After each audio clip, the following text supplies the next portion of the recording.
అందరికీ నమస్కారము. బాల వ్యాకరణము తత్సమ పరిచ్ఛేదం 81వ సూత్రం నుండి చూద్దాం. 81వ సూత్రము మహద్వాచకంబులైన శాంతంబులకు అంతలోపంబేని ద్వితీయ వచనాంత తుల్యత్వం బేనగు. మహద్వాచకంబులైనటువంటి శాంతంబులకు మహద్వాచక పదాలైనటువంటి సకారం అంతంగా ఉండేటువంటి పదాలకు అంతలోపం బేని అంటే చివరగా ఉండేటువంటి ఆ సకారము లోపించడం గాని లేని పక్షంలో అది ద్వితీయ వచనాంత తుల్యత్వం బేనగు. లేని పక్షంలో అది ద్వితీయ వచనాంత తుల్యత్వంగా మారి ప్రాతిపదికగా నిలుస్తుంది అనేది ఈ సూత్రం చెప్తున్నాడు. శాంతంబుల తుది సకారంబునకు లోపంబు బహుళంబుగానగు అన్నాడు. కాబట్టి సా అంతంగా ఉండేటువంటి పదాల తుది సకారానికి లోపము అనేక రకాలుగా జరుగుతుందని చెప్తున్నాడు. ఇక్కడ ఏమని చెప్తున్నాడంటే మహద్వాచకాలైనటువంటి శాంతాలకు మహద్వాచక రూపాలు అంటే పుంలింగాలు అని చెప్పుకోవచ్చు. అలాంటి మహద్వాచక రూపాలైనటువంటి శాంతములకు చివరి సకారం లోపిస్తుంది. ఒకవేళ లోపించని పక్షంలో అక్కడేమో బహుళమన్నాడు కాబట్టి ఖచ్చితంగా లోపిస్తుంది, నానా రూపాలు ఏర్పడుతున్నాయి. ఇక్కడ ఒకవేళ లోపించని పక్షంలో మూల ప్రాతిపదిక ద్వితీయ వచనాంత తుల్యత్వమే అవుతుంది. ద్వితీయ వచనాంత తుల్యత్వమే అవుతుంది. చూద్దాం. అంగిరస్ అనేటువంటిది ప్రాతిపదిక, మూల సంస్కృత ప్రాతిపదిక. దీనికి ప్రథమైక వచనాంత తుల్యమైనటువంటి రూపము అంగిరా. అంగిరా అనేటువంటి ప్రథమైక వచనాంత తుల్యమైన ప్రథమైక వచన రూపము. ఈ ప్రథమైక వచన రూపాన్ని విసర్గన సకారంగా చేసుకుంటే అంగిరాస్ ఇది ప్రథమైక వచనం. ప్రథమైక వచనం. దీనికి ప్రథమైక వచనం తుల్యమైనటువంటి రూపము అంగిరాస్ అనేది ప్రథమైక వచనం తుల్య రూపం. జాగ్రత్తగా చూడండి. అంగిరస్ సంస్కృత ప్రాతిపదిక. దీది ప్రథమైక వచన రూపము అంగిరా విసర్గాంతము. విసర్గని మనం సకారంగా మార్చుకుంటే అంగిరాస్. దీనికి ప్రథమైక వచనాన్ తుల్య రూపం. ఇదేమో ప్రథమైక వచన రూపము. దీనికి ప్రథమైక వచన తుల్య రూపము అంగిరాస్ అనేది ప్రథమైక వచన తుల్య రూపం. ఈ అంగిరాస్ అనే ప్రథమైక వచన తుల్య రూపానికి ఈ సూత్రం ప్రకారం ఇది మహద్వాచకము. అంగిరస్ అనేటువంటి మహద్వాచకము. మహద్వాచకం పురుషుణ్ణి సూచించేటువంటి శబ్దం కావాలి. ఇది మహద్వాచకం. మహద్వాచకం యొక్క శాంతంబులకు లోపం వేని ఈ సూత్రం ప్రకారం శాంతం లోపం జరిగింది అనుకోండి, ఏమవుతుంది అప్పుడు అంగిరా అవుతుంది. లోపం జరిగితే అంగిరా అవుతుంది. దీర్ఘత్వం. నామంబుల తుది దీర్ఘంబులకు హ్రస్వం బహు సూత్రం ప్రకారం ఇది నామపదం కదా, ప్రాతిపదిక కదా. కావున ప్రాతిపదిక మీద తుది దీర్ఘానికి హ్రస్వం బహు సూత్రం ప్రకారము దీర్ఘం లోపించి అంగిరా అవుతుంది. అంగిరా అవుతుంది. ఇది మహద్వాచకం. పుంలింగము మహద్వాచకము కాబట్టి ఉత్వడంగులు చేరి అంగిరుడు. ఇత్తు బిందు పూర్వకం కాబట్టి అంగిరుండు అని కూడా మనకు రూపాలు ఏర్పడుతున్నాయి. అంగిరుండు అనేటువంటి రూపం కూడా ఏర్పడుతుంది. ఒకవేళ ఇది కాని పక్షంలో, ఒకవేళ ఇది అంగిరస్ అనేటువంటి ప్రథమ ఏకవచనాంత తుల్యమైనటువంటి రూపంలోని సకారం లోపం జరిగింది. ప్రథమైక వచనాంత తుల్యమైనటువంటి రూపంలోని సకారానికి లోపం వేని లోపము రాని పక్షంలో ఏమంటున్నాడు? ద్వితీయ వచనాంత తుల్యత్వమే అంటున్నాడు. ఈ అంగిరస్ అనే పదానికి ద్వితీయ వచనాంత తుల్యమైనటువంటి రూపం, ఇదేమో ప్రథమైక వచనాంత తుల్యమైనటువంటి రూపము. ద్వితీయ వచనాంత తుల్యమైనటువంటి రూపము అంగిరసం. ద్వితీయ వచనాంత తుల్యమైన రూపం ఏమవుతుంది? అంగిరసం. ఈ అంగిరసం అనేటువంటి రూపంలో మకారానికి లోపం అవుతుంది. దాని అంతిమ మకారానికి లోపం బగు అనేటువంటి సూత్రం ప్రకారం ద్వితీయ వచనాంత తుల్యమైనటువంటి రూపం ప్రాతిపదికగా మారినప్పుడు దాని అంతిమ మకారానికి లోపం బగు అనేటువంటి సూత్రం ప్రకారం మకారం లోపించగా అంగిరస అనేటువంటి రూపం మనకి ఇక్కడ ఏర్పడుతుంది. అంగిరస అనేటువంటి రూపం ఏర్పడిన తర్వాత ఇది మహద్వాచకము పుంలింగం. మహద్వాచకము పుంలింగం కాబట్టి ఉత్వడంగులు చేరి అంగిరసుడు. అంగిరసుడు అది బిందుపూర్వకం బహు సూత్రం ప్రకారం అంగిరుండు అనేటువంటి రూపాలు మనకి ఇక్కడ ఏర్పడుతున్నాయి. ఒకసారి మళ్ళీ జాగ్రత్తగా వినండి. అంగిరస్ అనేది సంస్కృత ప్రాతిపదిక. దీని ప్రథమైక వచన రూపం అంగిరా విసర్గాంతము. విసర్గను సకారంగా మార్చుకుంటే అంగిరాస్ అయింది. ఇది ప్రథమైక వచన రూపము. అంగిరాస్ అనే ప్రథమైక వచనానికి తుల్యమైన రూపము బిందుపూర్వకంగా రాస్తే అంగిరాస్. ఈ సూత్రం ప్రకారం మహద్వాచకమైనటువంటి శాంతములకు అంతలోపం జరిగి చివరగా ఉండేటువంటి సకారం లోపిస్తే అంగిరా. నామంబుల తుది దీర్ఘంబునకు హ్రస్వంబగు సూత్రం ప్రకారము దీర్ఘం లోపించి హ్రస్వంగా మారి అంగిరా అయింది. అనంతరం ఇది మహద్వాచకము పుంలింగం కాబట్టి ఉత్కడంగులు చేరి అంగిరుడు. బిందుపూర్వకంగా ఉంటుంది కాబట్టి అంగిరుండు అనేటువంటి రూపాలు ఏర్పడ్డాయి. అంగిరస్ అనేటువంటి శబ్దానికి ఇది శాంతానికి లోపం జరిగితే, లోపం జరగని పక్షంలో ద్వితీయ ఏకవచనాంత తుల్యత్వం అంటున్నాడు. ద్వితీయ ఏకవచనాంత తుల్యమే అంటున్నాడు. కాబట్టి ద్వితీయ ఏకవచన తుల్యం ఏమవుతుంది? అంగిరసం ద్వితీయ ఏకవచనాంత తుల్యమే అవుతుంది. అంగిరసం అనేటువంటి ద్వితీయ ఏకవచనాంత తుల్య రూపానికి దాని అంతిమ మకారానికి లోపమగు సూత్రం ప్రకారం మకారం లోపించగా అంగిరస అయింది. ఇది మహద్వాచకము పుంలింగం కాబట్టి ఉత్తడంగులు చేరి అంగిరసుడు, అంగిరసుండు, అంగిరసుడు, అంగిరసుండు అనేటువంటి రూపాలు మనకి ఇక్కడ ఏర్పడుతుంది. ప్రచేతస్ అనేటువంటి మూల రూపానికి ప్రథమ ఏకవచన రూపము ప్రచేత దీర్ఘాంతం, విసర్గాంతం. విసర్గం సకారంగా మార్చుకున్నప్పుడు ప్రచేతాస్. ఈ సూత్రం ప్రకారం మహద్వాచకం కాబట్టి శాంతం లోపించి ప్రచేత దీర్ఘం. నామంబుల తుది దీర్ఘమునకు హ్రస్వంబగ సూత్రం ప్రకారం దీర్ఘం లోపించి ప్రచేత. ఇది మహద్వాచకం పుంలింగం కాబట్టి ఉత్వడుంగులు చేరి ప్రచేతుడు, ఉత్తం చేరి ప్రచేతుడు, డుంగు చేరి ప్రచేతుడు. ఒకవేళ ఈ శాంతానికి లోపము జరగని పక్షంలో అది ద్వితీయ ఏకవచనాంత తుల్యం అవుతుంది. కాబట్టి ప్రచేతస్ అనేటువంటి రూపాన్ని మూల రూపానికి ద్వితీయ ఏకవచనాంత రూపం ఏంటి? ద్వితీయ ఏకవచనాంత తుల్యమైనటువంటి ప్రాతిపదిక ప్రచేతసం.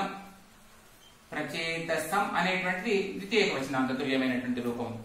ఈ ద్వితీయ ఏకవచనాంత తుల్యమైనటువంటి రూపం ప్రాతిపదికగా మారినప్పుడు, నామంగా మారినప్పుడు దాని అంతిమ మకారానికి లోపం జరిగి ప్రచేతస. ఇది మహద్వాచకము పుంలింగం కాబట్టి ఉత్తడుంగులు చేరి ప్రచేతసుడు.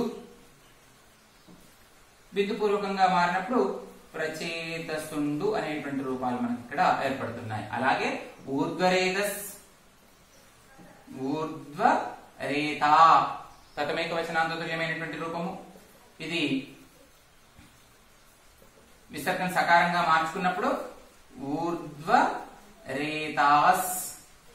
ఈ సూత్రం ప్రకారం శాంతం లోపించినప్పుడు ఊర్ధ్వరేత. నామంబుల దుర్దీర్ఘం హ్రస్వంబగ సూత్రం ప్రకారము ఊర్ధ్వరేత. మహద్వాచకం పుంలింగం కాబట్టి ఉత్తడుంగులు చేరి ఊర్ధ్వరేతుడు, ఊర్ధ్వరేతుడు. బిందుపూర్వకం కూడా కాబట్టి ఊర్ధ్వరేతుండు అనేటువంటి రూపాలు ఏర్పడుతున్నాయి. ఈ సకారాంతం లోపము కాని పక్షంలో ద్వితీయ ఏకవచనాంత తుల్యమే కాబట్టి ఊర్ధ్వరేతసం అనేటువంటిది ద్వితీయ ఏకవచనాంత తుల్యమైన రూపం. అప్పుడు దీని అంతిమ మకారానికి లోపం జరిగితే ఊర్ధ్వరేతస. ఊర్ధ్వరేసత అనేటువంటి పదము మహద్వాచకం పుంలింగం కాబట్టి ఉత్తడుంగులు చేరి ఊర్ధ్వరేతసుడు, రేతసుండు అనేటువంటి రూపాలు ఏర్పడుతున్నాయి. అలాగే ఉగ్రశ్రవస్ అనేటువంటి రూపానికి కూడా మనకు ఉగ్రశ్రవసుడు, ఉగ్రశ్రవుడు, ఉగ్రశ్రవసుడు అనేటువంటి రూపాలు ఏర్పడుతున్నాయి. మహద్వాచకంబులైన శాంతంబులకు అంతలోపం వేని ద్వితీయ ఏకవచనాంత తుల్యత్వం వేనగు. మహద్వాచక రూపాలైనటువంటి సకారం అంతంగా ఉండేటువంటి పదాలకు సకారం లోపం జరగవచ్చు. సకారం లోపం జరగని పక్షంలో ద్వితీయ ఏకవచనాంత తుల్యమైనటువంటి రూపము నామపదంగా మారుతుంది అనేది ఈ సూత్రం ద్వారా మనకు తెలుస్తుంది. అంగిరస్ అనేటువంటి మూల పదము, దాని ప్రథమ ఏకవచనాంత తుల్యమైనటువంటి రూపం అంగిరా విసర్గము. విసర్గం సకారంగా మార్చుకుంటే అంగిరాస్. దీనికి ప్రథమ ఏకవచనాంత తుల్యమైనటువంటి రూపము అంగిరాస్. ఈ సూత్రం ప్రకారం సకారం లోపించగా అంగిరా. నామంబుల తుది దీర్ఘంబన హ్రస్వంబగ సూత్రం ప్రకారం దీర్ఘం లోపించి అంగిరా. మహద్వాచకము పుంలింగం కాబట్టి ఉత్తడుంగులు చేరి అంగిరుడు. జిత్తు బిందుపూర్వకంబగ సూత్రం ప్రకారం అంగిరుండు అనేటువంటి రూపాలు ఏర్పడ్డాయి. సకారం లోపం జరగని పక్షంలో ద్వితీయ ఏకవచనాంత తుల్యత్వమే అవుతుంది. కావున ద్వితీయ ఏకవచనాంత తుల్యత్వం అంగిరసం నామపదంగా మారి దాని అంతిమ మకారానికి లోపం జరిగి అంగిరస. ఉత్తడుంగులు చేరి అంగిరసుడు. బిందుపూర్వకంగా కాబట్టి అంగిరసుండు అనేటువంటి రూపాలు ఏర్పడ్డాయి. అలాగే ఉగ్రశ్రవస్ అనేటువంటి రూపం నుండి ఉగ్రశ్రవుడు, ఉగ్రశ్రవుండు, ఉగ్రశ్రవసుడు, ఉగ్రశ్రవసుండు. ప్రచేతస్ నుండి ప్రచేతుడు, ప్రచేతుండు, ప్రచేతసుండు, ప్రచేతసుడు అనేటువంటి రూపాలు.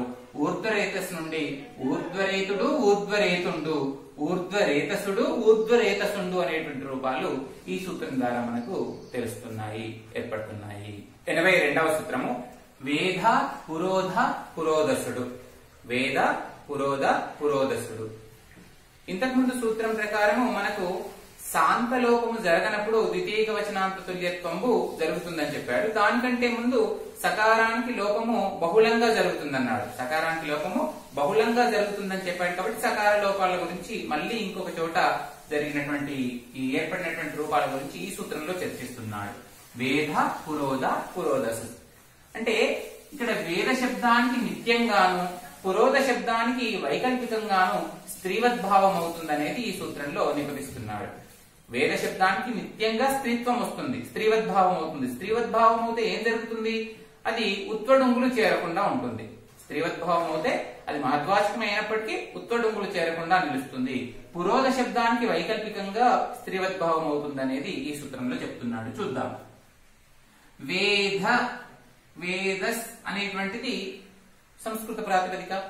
దీనికి ప్రథమైక వచనాంత తుల్యమైనటువంటి రూపము వేద విసర్గాంతము. విసర్గను సకారంగా చేసుకున్నప్పుడు వేదాస్ అనేది ప్రథమైక వచనాంత తుల్యమైనటువంటి రూపం. ప్రథమైక వచనాంత తుల్యమైనటువంటి వేదాస్ అనేటువంటి రూపానికి ఇంతకు ముందటి సూత్రాల ప్రకారము సకార లోపము సకార లోపం బహుళంగా జరుగుతుంది కాబట్టి సకారం లోపించగా వేద అనేటువంటి రూపం మనకి ఏర్పడింది. నామంబుల తుది దీర్ఘంబునకు హస్తంబగు అనేటువంటి సూత్రం ప్రకారం వేదాలో దీర్ఘం లోపించి వేద కావాలి, వేద అవుతుంది. ఇది మహద్వాచకము పుంలింగం కాబట్టి ఉత్వడుంగులు చేరి వేధుడు వేధుండు అనేటువంటి రూపాలు ఏర్పడాలి. కానీ ఈ సూత్రం ప్రకారం ఏమని చెప్తున్నాడు? దీనికి ఉత్వడుంగులు నిషేధిస్తూ స్త్రీవద్భావం అవుతుంది, వేద శబ్దానికి స్త్రీవద్భావమే వస్తుంది అని చెప్పడం వల్ల దీనిపైన ఉత్వడుంగులు చేరవు. ఉత్వడుంగులు చేరకుండా ఏం జరుగుతుంది? ఉత్వడుంగులు చేరని పక్షంలో స్త్రీవద్భావమే కాబట్టి సుబంతమై 57వ సూత్రం ప్రకారం స్త్రీవాచక శబ్దాల ప్రథమైక వచనమునకు ప్రథమైక వచన విభక్తి ప్రత్యయాలకు లోపం జరుగుతుంది కాబట్టి ఈ సుబంతం కూడా లోపించి వేద శబ్దము నిలిచి ఉంటుంది. అలాగే పురోధ శబ్దము పురోధస్ మూల రూపము. దీనికి ప్రథమైక వచనాంత తుల్యమైనటువంటి రూపము పురోధ. దీన్ని సకారంగా మార్చుకున్నప్పుడు పురోధాస్. దాని అంతిమంగా ఉండేటువంటి సకార లోపం బహుళంగా అన్నాడు కాబట్టి సకారం లోపించినప్పుడు పురోధ దీర్ఘము దీర్ఘము. నామంబుల తుది దీర్ఘమునకు రస్వంబగు సూత్రం ప్రకారం దీర్ఘం లోపించి పురోధ అనేటువంటి పదం. ఈ సూత్రం ప్రకారం స్త్రీవద్భావం అవుతుంది కాబట్టి ఉత్వడుంగులు చేరవు. ఉత్వడుంగులు చేరవు కావున సుబంతమై అనుక్త న్యాయమున సుబంతమై స్త్రీవాచకంబుల ప్రథమైక వచనం విభక్తి ప్రత్యయాలకు లోపం జరుగుతుంది కాబట్టి సుబంతం కూడా లోపించి పురోధ అనేటువంటి రూపం మనకి ఇక్కడ నిలిచి ఉంటుంది. పురోధుడు పురోధుండు అనేటువంటి రూపాలు ఏర్పడవు. ఎందుకు? ఈ సూత్రం ప్రకారం పురోధ శబ్దానికి వేద శబ్దానికి పురోధ శబ్దానికి స్త్రీవద్భావం అవుతుందన్నాడు. అయితే వేద శబ్దానికి నిత్యంగా జరుగుతుంది, పురోధ శబ్దానికి వైకల్పికంగా జరుగుతుంది కాబట్టి స్త్రీవద్భావం జరగని పక్షంలో ద్వితీయ వచనాంత తుల్యమైనటువంటి రూపము పురోధసం అనేటువంటి ద్వితీయ వచనాంత తుల్యమైనటువంటి రూపంలో దాని అంతిమకారానికి లోపం జరిగి పురోధస. ఇది మహద్వాచకం కాబట్టి ఉత్వడుంగులు చేరి పురోధసుడు అనేటువంటి రూపాలు ఏర్పడుతున్నాయి. వేద పురోధ పురోధసుడు సూత్రం అంతే. కానీ సూత్రార్థం విషయానికి వస్తే వేద పురోధ శబ్దాల్లో వేద శబ్దానికి నిత్యంగా స్త్రీవద్భావం అవుతుంది, పురోధ శబ్దానికి వైకల్పికంగా స్త్రీవద్భావం అవుతుంది. వేదాస్ ప్రథమైక వచనాంత తుల్యమైనటువంటి రూపం వేద. దీన్ని సకారంగా చేసుకున్నప్పుడు వేదాస్. సకారానికి లోపం జరిగితే సలోపం బహుళంగా జరుగుతుంది కాబట్టి సకారానికి లోపం జరిగినప్పుడు వేద. నామంబుల తుద్దీర్ఘమున ప్రస్వంబకు సూత్రం ప్రకారం వేద. ఇది మహద్వాచకము పుంలింగం అయితే వాస్తవానికి వేదుడు వేదుండు కావాలి. కానీ ఈ సూత్రం ప్రకారం ఈ రెండు రూపాలను నిషేధించి స్త్రీవద్భావం అవుతుంది అన్నాడు కాబట్టి ఉత్వడుంగులు చేరకుండా సుబంతమై 57వ సూత్రం ప్రకారం సుబంతం కూడా లోపించి వేద అనేటువంటి రూపము నిలుస్తుంది. అలాగే పురోధస్ ప్రథమైక వచనాంత తుల్యమైనటువంటి రూపం పురోధ పురోధాస్. సకారం లోపించి పురోధ. నామంబుల తుద్దీర్ఘమున ప్రస్వంబకు సూత్రం ప్రకారం దీర్ఘం లోపించి పురోధ అనేటువంటి రూపమే నిలుస్తుంది. దీనికి కూడా స్త్రీవద్భావం అన్నాడు కాబట్టి ఉత్వడుంగులు చేరకుండా సుబంతమై 57వ సూత్రం ప్రకారం సుబంతం కూడా లోపించి పురోధ అనేటువంటి రూపమే నిలుస్తుంది. అయితే పురోధ శబ్దానికి స్త్రీవద్భావము వైకల్పికంగా జరుగుతుంది కాబట్టి స్త్రీవద్భావం రాణి పక్షంలో ద్వితీయ వచనాంత తుల్యమైనటువంటి పురోదసం అనేటువంటి రూపం ప్రాతిపదికగా మారి దాని అంతిమకారానికి లోపం జరిగి పురోదస, ఇది మహత్వాచకము పుంలింగం కాబట్టి ఉత్తడుంగులు చేరి పురోదసుడు పురోదసుడు అనేటువంటి రూపాలు ఏర్పడుతుంది. మన ప్రభృతుల సకారంభునకు ద్విత్వము విభాషణగు అన్నాడు. మన ప్రభృతుల సకారమునకు ద్విత్వము విభాషణగు అన్నాడు. మన విసర్గాంతమైనటువంటి రూపము సకారం చేసుకుంటే మనస్ అనేటువంటి సకారాంత రూపం. ఈ సకారాంత రూపంలో ఇది ప్రథమైక వచనాంత తుల్యమైనటువంటి రూపము. ప్రథమైక వచనాంత తుల్యమైనటువంటి మనస్ అనేటువంటి ఈ ప్రాతిపదికలో ఉగాగమంబును ద్విత్వంబును తుది హల్లున కగు అనే సూత్రం ప్రకారము, ఉగాగమంబును ద్విత్వంబును తుది హల్లున కగు అనే సూత్రం ప్రకారము చివరి హల్లుకు ఉగాగమము ద్విత్వము వస్తుంది కాబట్టి మన ద్విత్వం చేరి ఉగాగమం చేరి ఉగాగమం వచ్చినప్పుడు అలాగే ద్విత్వం చేరినప్పుడు సాకు సవత్తే చేరి మనస్సు అనేటువంటి రూపం మనకు ఏర్పడుతుంది. మనస్సు అనేటువంటి రూపము ఏర్పడుతుంది. ఒకటి. అయితే ఈ సూత్రం ప్రకారం ఏమంటున్నాడంటే మన ప్రకృతుల సకారమునకు ద్విత్వము విభాషణకు అంటున్నాడు. అంటే కేవలం ద్విత్వం గురించే చెప్తున్నాడు, ఉగాగమం గురించి చెప్పడం లేదు. ఉగాగమం నిత్యంగా ఉంటుంది, కేవలం ద్విత్వం రావడం మాత్రమే విభాషగా జరుగుతుంది అన్నాడు. అంటే ఒకవేళ ద్విత్వం వచ్చినప్పుడు మనస్సు అనేటువంటి రూపం ఏర్పడింది, ద్విత్వము రాలేదనుకోండి అప్పుడు మనస్సు కేవలం ఉగాగమే వస్తుంది. కేవలం ఉగాగం వచ్చి ద్విత్వం రాలేదనుకోండి అప్పుడు ఏం రూపం ఏర్పడుతుంది? మనస్సు అనేటువంటి రూపము ఏర్పడుతుంది. మనస్సు అనేటువంటి రూపము ఏర్పడుతుంది. అలాగే మనస్సు అనేటువంటి శబ్దంలో సకారానికి లోపము బహుళంబుగానవు అన్నాడు కాబట్టి సకారం లోపించినప్పుడు ఏ రూపం ఏర్పడుతుంది? మన అనేటువంటి రూపం ఏర్పడుతుంది. మన అనేటువంటిది అమహద్వాచకము నపుంసకలింగము కాబట్టి 39వ సూత్రం ప్రకారము అమహత్ నపుంసకలింగము అదంతము కాబట్టి మువర్ణం చేరి మనము అనేటువంటి రూపము ఏర్పడుతుంది. ఇలా 3 రూపాలు మనకు ఏర్పడుతూ ఉన్నాయి. రెండోది చూద్దాం. శిర అనేటువంటి రూపము విసర్గాన్ని తీసేస్తే శిరస్ ప్రథమైక వచనాంత తుల్యమైనటువంటి రూపము. శిరస్ అనేటువంటి ప్రథమైక వచనాంత తుల్యమైనటువంటి రూపానికి ఉగాగమము తుదిహల్లునకమైనటువంటి సూత్రం, ఉగాగమము ద్విత్వంబు తుదిహల్లునకమైనటువంటి సూత్రం ప్రకారం ఉగాగమము ద్విత్వము చేరి శిరస్సు అయింది.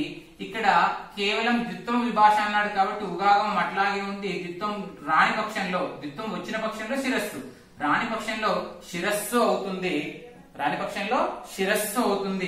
శిరస్సు అనేటువంటి దాంట్లో సకారం లోపం జరిగితే శిర అనేటువంటి రూపం నిలిచి ఉంటుంది. శిర అనేటువంటి రూపం నిలిచి ఉండి ఇది అమహత్తు నపుంసకలింగం కాబట్టి మువర్ణం చేరి శిరము అనేటువంటి రూపమే మనకు నిలుస్తుంది. అలాగే సద అనేటువంటి రూపము, సదా అనేటువంటి రూపానికి సదస్ ప్రథమైక వచనాంత తుల్యమైనటువంటి రూపము. అంతిమ చివరికి ఉండేటువంటి హల్లుకు ద్విత్వం ఉగాగమం చేరి సదస్సు అయింది. రాణి పక్షంలో ద్విత్వం రాణి పక్షంలో ఉగాగమం అట్లాగే నిలిచి ఉండి సదస్సు అయింది. ఇది సకారం లోపం జరిగి సదా అనేటువంటి రూపం ఏర్పడి మహద్వాచకము నపుంసకలింగము అదంతం కాబట్టి మువర్ణం చేరి సదము అనేటువంటి రూపాలు మనకు ఏర్పడుతున్నాయి. మన ప్రభృతుల సాకారమునకు ద్విత్వము విభాషణకు అంటున్నాడు. మన మొదలైనటువంటి రూపాలు, మన శిరహ సదా అనేటువంటి రూపాల యొక్క సకారానికి ద్విత్వము విభాషగా జరుగుతుంది. మన ప్రాతిపదిక దీని ప్రథమైక వచనాంత తుల్యమైనటువంటి రూపము మనస్. ఉగాగంబు ద్విత్వము తుదిహల్లునక సూత్రం ప్రకారం దీనికి ఉగాగమము ద్విత్వము చేరి మనస్సు అయింది. ఈ సూత్రం ప్రకారం కేవలం ద్విత్వం విభాష అన్నాడు కాబట్టి ద్విత్వము రాని పక్షంలో కేవలం ఉగాగమం అట్లాగే ఉండి ద్విత్వం లోపించి మనస్సు అయింది. అనంతరం సకారం లోపించి, సకార లోపం బహుళంబుగా అన్నాడు కాబట్టి సకారం లోపించి ఈ ప్రాతిపదిక మన అయింది. ఇది అదంతము అమహత్తు నపుంసకలింగం కాబట్టి మువర్ణం చేరి మనము అనేటువంటి రూపం మనకు ఏర్పడింది. అలాగే శిర నుండి శిరస్సు, శిరస్సు శిరము, సద నుండి సదస్సు, సదస్సు సదము అనేటువంటి రూపాలు ఏర్పడుతున్నాయి. ద్యు హృత్ శబ్దములకు దివి హృది అవును. ద్యు హృత్ అనేటువంటి శబ్దానికి దివి హృది అవును అంటున్నాడు. ఇది కూడా అనుపాత సూత్రమే. ఎందుకంటే ద్యు అనేటువంటి శబ్దానికి ద్యౌ అనేటువంటి రూపం రావాలి, హృత్ అనేటువంటి శబ్దానికి హృత్తు అనేటువంటి రూపము ఏర్పడాలి. ద్యౌ హృత్తు అనేటువంటి రూపాలు ఏర్పడవలసి ఉండగా ఈ సూత్రం ప్రకారము ద్యు అనేటువంటి దానికి దివి అనేది ప్రాతిపదికగాను, హృత్ అనేటువంటి దానికి హృది అనేటువంటి ప్రాతిపదికగాను ఇక్కడ నిపతిస్తున్నాడు బాలవ్యాకర్త. ద్యు హృత్ శబ్దాలకు దివి హృది అవుతుంది అంటున్నాడు. నిజానికి వ్యాకరణ సూత్రాల ప్రకారం ద్యు శబ్దానికి ద్యవ్ అని, హృత్ శబ్దానికి హృత్ అనేటువంటి రూపాలు నామాలుగా ఏర్పడాలి, ప్రాతిపదికలుగా నిలిచి ఉండాలి. కానీ వీటికి బదులుగా ద్యు శబ్దానికి దివి, హృత్ శబ్దానికి హృది అనేటువంటి ప్రాతిపదికలుగా నిలుస్తున్నాయనేది ఈ సూత్రం ద్వారా తెలుస్తుంది. దివి హృదులు ప్రాతిపదికలుగా మారిన తర్వాత వీటికి బహువచన పరమైనప్పుడు దివి ప్లస్ లు, ఇత్వానికి బహువచన పరం బహున కృత్వం బహు సూత్రం ప్రకారము దివులు అనేటువంటి రూపాలు, అలాగే హృది ప్లస్ లు ఇత్వానికి బహువచన పరం అయినప్పుడు హృత్వం బహు సూత్రం ప్రకారం హృదులు, ఏకవచనం దివి బహువచనం దివులు రూపాలు ఏర్పడుతున్నాయి. ఇది నిపాత సూత్రాలు. ద్యుహృత్ శబ్దాలకు దివి హృది అగు. ద్యు శబ్దానికి ద్యవు రావాల్సి ఉండగా దివిని నిర్దేశిస్తున్నాడు ప్రాతిపదికగా, హృత్ శబ్దానికి హృత్ రావాల్సి ఉండగా హృది అనేటువంటి ప్రాతిపదిక నిర్దేశిస్తున్నాడు. కావున ద్యుహృత్ శబ్దాలకు దివి హృది అనేటువంటి రెండు ప్రాతిపదికలుగా ఉంటున్నాయి అనేది ఈ సూత్రంలో నిర్దేశిస్తున్నాడు. దివి ఏకవచనము, బహువచనం పరమైనప్పుడు దివులు, హృది ఏకవచనము, బహువచనం పరమైనప్పుడు హృదులు అనేటువంటి రూపాలు ఈ సూత్రం ద్వారా మనకు ఏర్పడుతున్నాయి. స్త్రీలింగంబులెల్ల స్వస్వ నియంతంబులకు స్త్రీ ప్రత్యయంలను కూడి ఇందు ప్రవర్తిల్లు.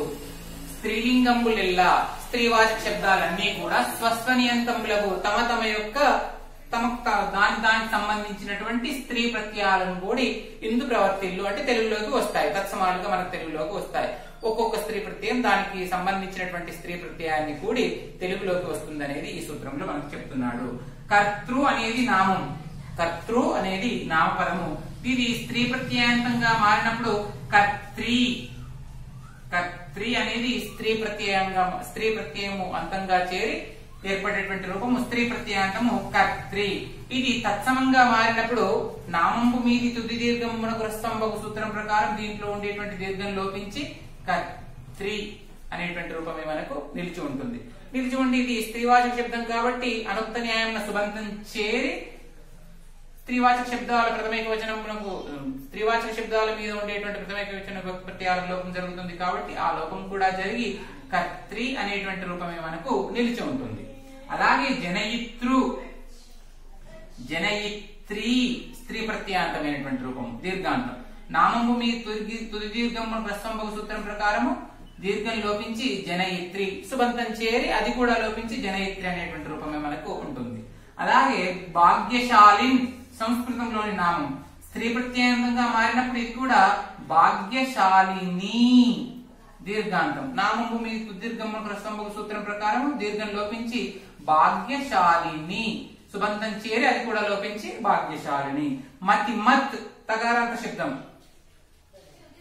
మతిమతి దీర్ఘాంతం, దీర్ఘం లోపించి ఇంతకుముందు సూత్రం ప్రకారం మతిమతి, మతిమతి.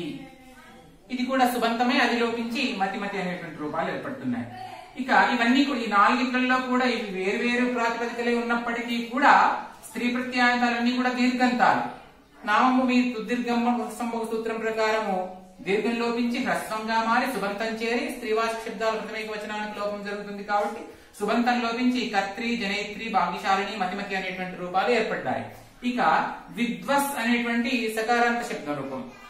ఇది స్త్రీవాచక శబ్దం అయినప్పుడు జ్ఞంతములు ఇంతములు అటువంటి సూత్రం ప్రకారము విదుషి అవుతుంది. విదుషి దీర్ఘాంత రూపమే అవుతుంది. ఇది తెలుగులోకి వచ్చినప్పుడు మళ్ళీ ఇంతకుముందు సూత్రం ప్రకారం దీర్ఘం లోపించి విదుషి అవుతుంది. అలాగే వనజముఖ, దానికి రెండు రూపాలు ఏర్పడతాయి, వనజముఖి, వనజముఖ అనేటువంటి శబ్దం ఏర్పడగా తెలుగులోకి వచ్చినప్పుడు వనజముఖి అనేటువంటి రూపమే నిలిచి ఉంటుంది. అయితే మీననేత్ర అనేటువంటి శబ్దం మాత్రము మీననేత్ర దీర్ఘాంతమే ఉండి తెలుగులోకి వచ్చినప్పుడు దీర్ఘం లోపించి మీన నేత్ర అనే ఉంటుంది, కానీ మీననేత్రి అనేది ఉండదు. సాధారణంగా చాలా వరకు ఇక్కడ చూసుకుంటే మీన నేత్ర అనేటువంటిది ప్రాతిపదిక. మీననేత్ర ప్రాతిపదిక అంగాదులకు తప్ప సంయోగోపదలకు ఈ జ్ఞంతం ఉండదు, అంటే ఇకారం అంతంగా ఉండేటువంటి రూపం ఇక్కడ విదుషి వనజముఖి అని ఎలాగైతే ఏర్పడ్డాయో అలా ఇకారాంతమైనటువంటి స్త్రీవాచక శబ్దం ఏర్పడదు, అంగాదులకు మాత్రమే ఏర్పడుతుంది, మిగతా వేటికి సంయోగోపదలకు ఏర్పడుతుంది. ఇక్కడ సంయోగోపద చూడండి, మీ నా నే తు రు ఆ.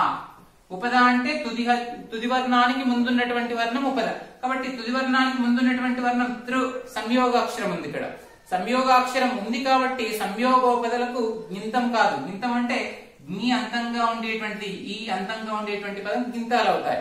అది కాదు కాబట్టి ఇది మీన నేత్ర దీర్ఘము నామంపునకు తుది దీర్ఘమునకు ప్రస్తంభక సూత్రం ప్రకారము దీర్ఘం మాత్రమే లోపించి మీన నేత్ర అనేటువంటి రూపమే నిలిచి ఉంటుంది. మీన నేత్రి అనేటువంటి రూపము అసాధు రూపం, ఇది అసాధు రూపంగా మనము భావించాలి. స్త్రీలింగంబుల సుస్వనియంతంబులను కూడా స్త్రీ ప్రత్యయం కూడా ఇందు ప్రవర్తిల్లు అన్నాడు. అంటే వాటి కేటాయించినటువంటి స్త్రీ ప్రత్యయాలు చేర్చగా తత్సమాలుగా మారి తెలుగులోకి వ్యవహరించబడుతున్నాయని చెప్తున్నాడు. కర్తృ, జనయిత్రు, భాగ్యశాలిని, మతిమతి ఇవి వేరువేరు ప్రత్యాంతాలుగా వేరువేరుగా ఉన్నటువంటి నామపదాలు స్త్రీ ప్రత్యాంతాలు చేరినప్పుడు అన్ని కూడా దీర్ఘాంతాలే కర్త్రి, జనేత్రి, భాగ్యశాలిని, మతిమతి అయి ప్రథమే నామము మీద తుదీర్ఘమ ప్రస్తంభక సూత్రం ప్రకారం కర్త్రి, జనేత్రి, భాగ్యశాలిని, మతిమతి అయి ఇవి సువంతాలే. తర్వాత ప్రథమేక వచనానికి లోపం అవుతుంది కాబట్టి సువంతం లోపించి కర్త్రి, జనేత్రి, భాగ్యశాలిని, మతిమతి అనే రూపాలు ఏర్పడ్డాయి. అలాగే విద్వస్ అనేటువంటి శబ్దం గింతంగా ఉన్న స్త్రీవాచక శబ్దమైనప్పుడు గింతాలే విదుషిగా మారి దీర్ఘం లోపించి విదుషి అయింది.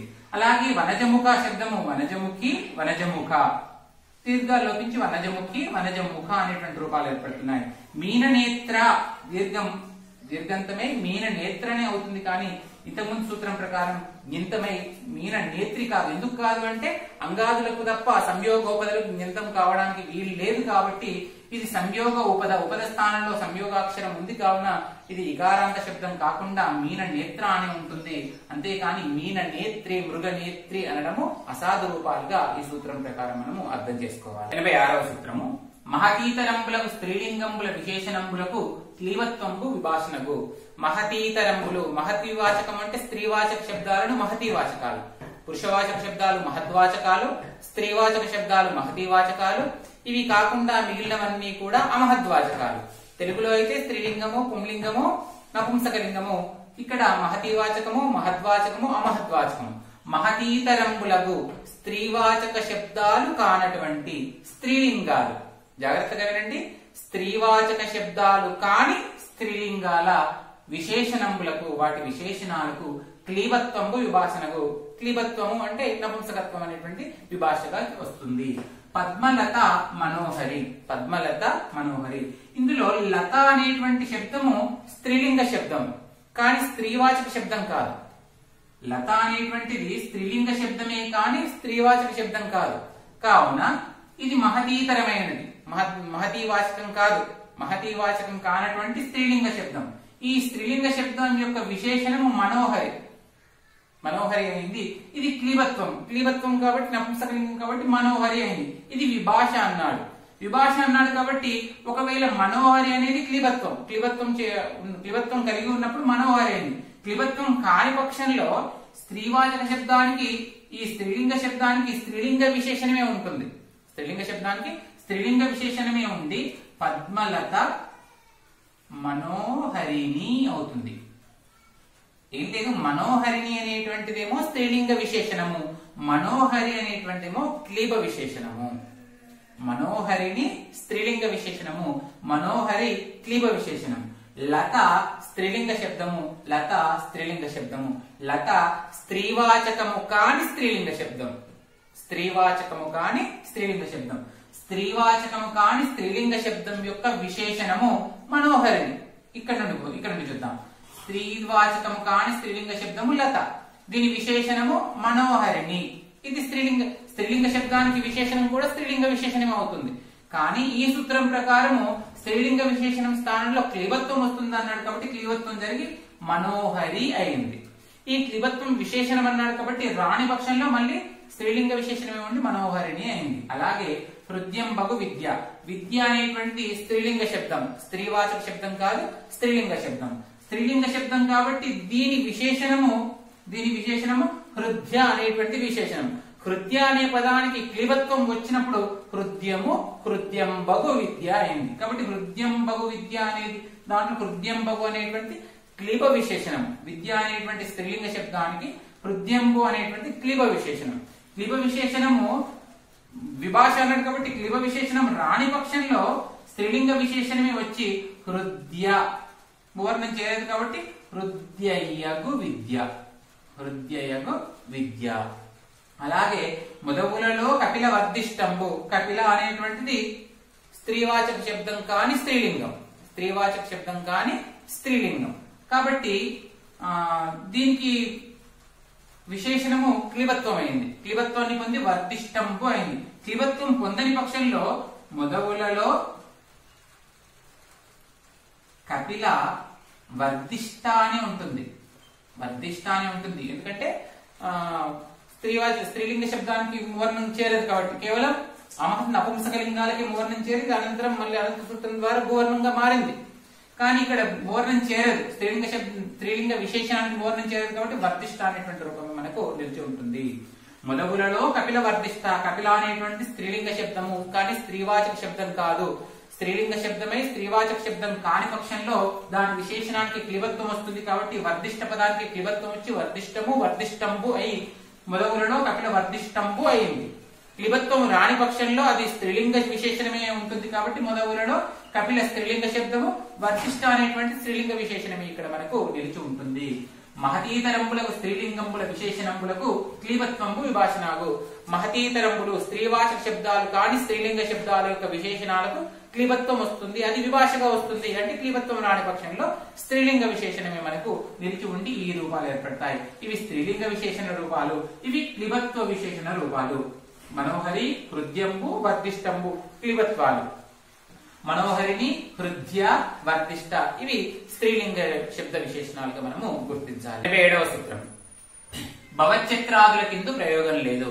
భవత్ శత్రు, భవచ్చత్రాదుల కింద ప్రయోగం లేదు. భవత్ శత్రు రేపాంతాలకు ఇక్కడ ప్రయోగం లేదు. ఇందు అంటే ఇక్కడ తెలుగులోనే అర్థం చేసుకోవాలి, తెలుగులో వీటికి నేరుగా ప్రయోగం లేదు. భవత్, భవత్, మత్ మొదలైనటువంటి రూపాలకు. అలాగే శత్రాదులు, శత్రాంతాలు లసత్, భవిష్యత్ అనేటువంటి శత్రాంత పదాలు.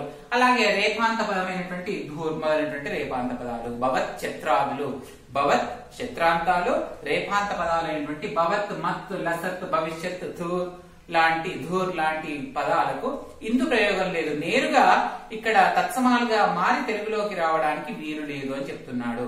ఇక్కడ మనము భవత్, మత్, లసత్ ఈ రూపాలకు 68వ సూత్రం ప్రకారము ఉగాగమంబును ద్విత్వంబును దాని తుది హల్లునకు అనేటువంటి రూపం ప్రకారము భవత్తు కావాలి, మత్తు కావాలి, లసత్తు కావాలి, భవిష్యత్తు కావాలి, భవిష్యత్తు కావాలి. ఈ రూపాలు ఇక్కడ ఏర్పడాల్సి ఉండగా ఈ సూత్రం ప్రకారం ఏం చేస్తున్నాడు, వీటిని నిషేధిస్తున్నాడు. ఇవి నేరుగా తత్సమాలుగా రావడానికి వీలు లేదు అనేటువంటిది ఈ సూత్రంలో చెప్తున్నాడు. భవచ్చత్రాదుల కింద ప్రయోగం లేదు. భవత్ మొదలైనటువంటి శబ్దాలు ఈ తెలుగులోకి రావడానికి నేరుగా తత్సమాలుగా మారి రావడానికి వీలు లేదు అంటున్నాడు. నేరుగా తత్సమాలుగా మారి తెలుగులోకి రావడానికి వీలు లేదంటే ఏమని అర్థం చేసుకోవాలి, ఇవి ముందే సంస్కృతంలో సమాసాలుగా ఏర్పడిన తర్వాత తెలుగులో సమాసాలుగా రావడానికి అవకాశం ఉంది. చూడండి, భవద్గుణ అనేది సంస్కృతంలో ఏర్పడినటువంటి సిద్ధ సమాసం, సంస్కృతంలో ఏర్పడినటువంటి సిద్ధ సమాసం. మత్పుణ్య, లసద్గుణ, లసత్రూప, భవిష్యత్ కాల, దూర్వాహ ఇవి సంస్కృతంలో ఉన్నటువంటి సమాసాలు. తెలుగులో ఈ సూత్రం ప్రకారం తెలుగులోకి వచ్చేటువంటి సందర్భంలో ఉగాగమము ద్విత్వము చేరినప్పుడు తెలుగులోకి ప్రాతిపదికలుగా ఏర్పడిన తర్వాత ఇవి చేరుతాయని చెప్పుకున్నాం కదా. కానీ తెలుగులో చేరడానికి వీలే లేదన్నప్పుడు ఈ సూత్రమే వర్తించదు. ఇక్కడ వర్తించదు కాబట్టి భవచ్చత్రాదుల కింద ప్రయోగం లేదంటే ఈ భవత్, మత్, లసత్ ఈ రూపాలకు తెలుగులో ప్రయోగం లేదంటున్నాడు. అంటే నేరుగా ప్రయోగం లేదు అంటున్నాడు అంటే ఏమని అర్థం చేసుకోవాలి, అవి సంస్కృతంలో సమాసాలుగా మారిన తర్వాత తెలుగులోకి తెచ్చుకోవచ్చు. భవత్తును నేరుగా భవత్ లాగా తెచ్చుకోవడానికి వీల్లేదు. కానీ సంస్కృతంలో భవద్గుణ అనే సమాసంగా మారితే దీనికి మనం మువర్ణం చేర్చుకొని భవద్గుణము అనేటువంటి సమాస రూపాన్ని మనం తెలుగులోకి తెచ్చుకోవచ్చు. ఇది తత్సమ రూపం అవుతుంది. భవద్గుణ అనేటువంటిది సంస్కృతంలో ఏర్పడ్డ సిద్ధ సమాసం. ఈ సిద్ధ సమాసానికి మువర్ణం చేర్చుకొని భవద్గుణము, మత్పుణ్యము, మత్పుణ్యము, లసద్రూపము, లసద్రూపము, భవిష్యత్ కాలము, భవిష్యత్ కాలము, దూర్వాహము అనేటువంటి రూపాలు మువర్ణం చేర్చుకుని మనం తెలుగులోకి వ్యవహరించుకోవచ్చు. కానీ నేరుగా వీటితోటి తెలుగులో ఏర్పడేటువంటి పదాలు ఉండడానికి వీలు లేదు. అంటే భవచ్చిత్రాదుల కింద ప్రయోగం లేదంటే భవత్తు మొదలైనటువంటి రూపాలకు నేరుగా తెలుగులో ప్రయోగం లేదు. కావున 68వ సూత్రం ప్రకారము ఉగాగము తుదిహల్లు చేరడానికి వీలు లేదు.